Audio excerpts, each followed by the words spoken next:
Hi, it's Deanna, and I'm so excited. Today, my antique teddy bear collecting dreams have come true. All the stars were aligned in the sky when I found this guy. He's a 1920 Schuco bear, and he's what's known as a tricky yes-no bear. And he has little mechanical little components that make him almost come alive. Now, while he has some issues, his nose was restitched, his mouth was restitched, his paw pads were replaced, and he has dirt all over him, and his mohair is thinning out.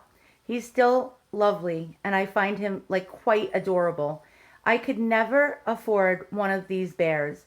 For about 20 years now, I've always wanted one of these bears and could never afford one of them because they sell anywhere between, I see them selling between $500 and $2,500 depending on the condition and size.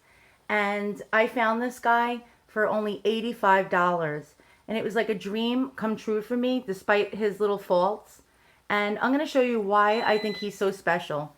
And unfortunately, though, this is a little bit of an issue, but I could probably like fix it somehow.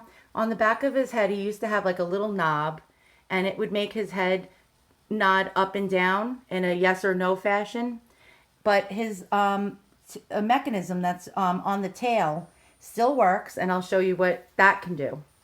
So, whoops, he's falling, and he can't get up. It's like that commercial for Lifeline. Bear with me. Okay, so this elderly little guy is going to still function and do something pretty cool.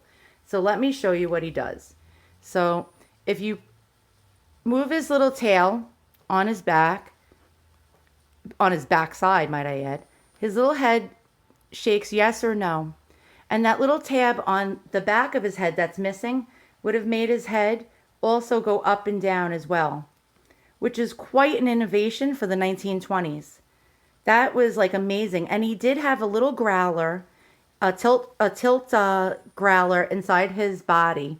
And when I say a tilt growler, it was like a little bellows that was sewed inside the bear. And when you shake him up and down, the air would fill up in this little mechanism and he would make a growling sound. He no longer growls or grumbles, but that doesn't bother me at all. As you can see, somebody lovingly sewed on new paw pads because the straw was probably coming out. And they just wanted to make sure that he wasn't missing all his innards. And somebody also started to restitch the nose. It used to be black underneath. And they started to resew the mouth. He has beautiful, beautiful amber glass eyes. And I'm going to try to clean him.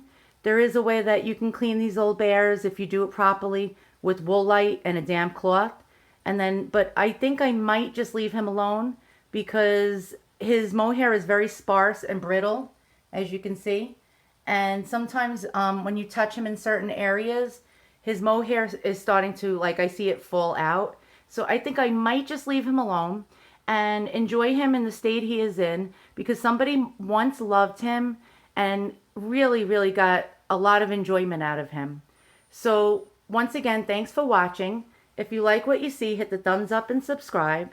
And like I said earlier, today is like a day of joy for me.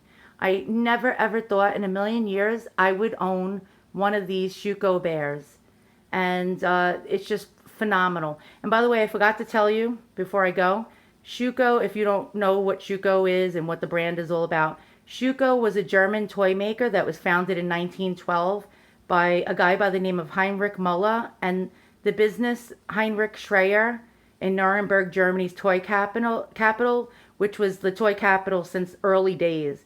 And the company's specialty was usually cars and trucks in tin, plastic, and die cast.